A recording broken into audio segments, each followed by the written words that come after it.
bago pa kayo sa ating channel, please like and subscribe, and huwag kalimutang i-click ang notification bell, para palagi kayong nakaantabay, sa mga susunod na kabanata ng Putak Tirang Pinoy. Sa eksinang ito pilit kinukuha ni Tanggol ang malamig na bangkay ni David mula kay Corporal Rigor D. Magiba. Sa kabila ng pag-aatubili, napilitan si Rigor na ibigay ito matapos mapilit ni Santino. Malaki ang pag-aalala ni Santino sa kalagayan ng kanyang ama at pinakiusapan si Rigor na huwag nang palalain pa ang sitwasyon. Aniya, baka may masama pang mangyari kay Rigor kung hindi nito ibibigay ang katawan ni David kay Tanggol. Huwag na po kayo lumabantay. Pagkatapos makuha ni Tanggol ang bangkay, saktong dumating ang mga pulis sa lugar. Agad siyang inabisuhan ng kanyang mga kasamahan tungkol sa paparating na otoridad. Mabilis nilang isinakay ang katawan ni David at umalis para makalayo agad sa lugar. Pagkaalis ni Tanggol, agad namang nagsumbong si Rigor sa kapwa pulis. Ipinabatid niyang kinuha ni Tanggol ang bangkay ni David. Kaagad namang rumisponde ang mga pulis at nagsimula ang habulan upang pigilan si Tanggol.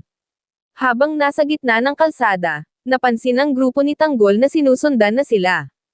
Sa unahan, may nakabantay na mga pulis at kabilang narito si Rigor na porsigidong habulin sila. Hindi naman nagpahuli si Tanggol at nagmadaling humanap ng ruta upang makaiwas sa pagdakip. Hindi na napigilan ni Rigor ang kanyang galit. Agad siyang bumunot ng baril kahit pilit siyang pinipigilan ni Mondo. Bago pa man siya mapigil, nagpaputok na ito sa direksyon ni Tanggol. Agad din namang nakuha ng grupo ni Tanggol ang sitwasyon kaya nagpa siya silang maghiwa-hiwalay para malito ang mga humahabol. Sinabi ni Tanggol na siya na ang bahala. Sa isang bahagi ng daan, hinarang ni Tanggol ang sasakyan ni Rigor. Binanatan niya ito ng sunod-sunod na putok. Bumaba naman si Rigor at agad din siyang nagpaputok pabalik. Hindi nila alam na ito ay bahagi lamang ng plano ni Tanggol upang makatakbo palayo. Sa kabila ng lahat, desidido pa rin si Rigor, hindi siya titigil hanggat hindi niya naaabot si Tanggol. Sa pagpasok ni Marites sa eksenang puno ng tensyon at panganib, tila mas lumalalim pa ang sugat na iniwan ng pagkamatay ni David. Habang si Tanggol ay lumalaban para sa katarungan at sinisikap buuin muli ang kanyang pamilya, dumagdag naman ang isang bagong trahedya. Ang pagkapuruhan ni Marites ay hindi lamang banta sa kanyang buhay, kundi sa pagkakabuo ng natitirang ugnayan ng mga karakter. Sa gitna ng lahat ng sakit, paninira at pagdurusa, isang tanong ang nananatili.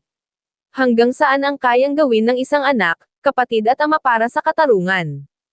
Ang gyerang ito ay hindi na lamang laban ng baril, kundi ng damdamin, paniniwala at hustisya. Ibahagi ang inyong saloobin sa comment section, huwag kalimutang mag-like, share and subscribe at i-click ang notification bell para palagi kayong updated sa kaganapan ng FPJs, ang Batang Quiapo. Maraming salamat po sa panunood at magkita-kita ulit tayo sa susunod na kwento. Kung bago pa kayo sa ating channel, please like at subscribe and huwag kalimutang i-click ang notification bell, para palagi kayong nakaantabay, sa mga susunod na kabanata ng Putak Tirang Pinoy.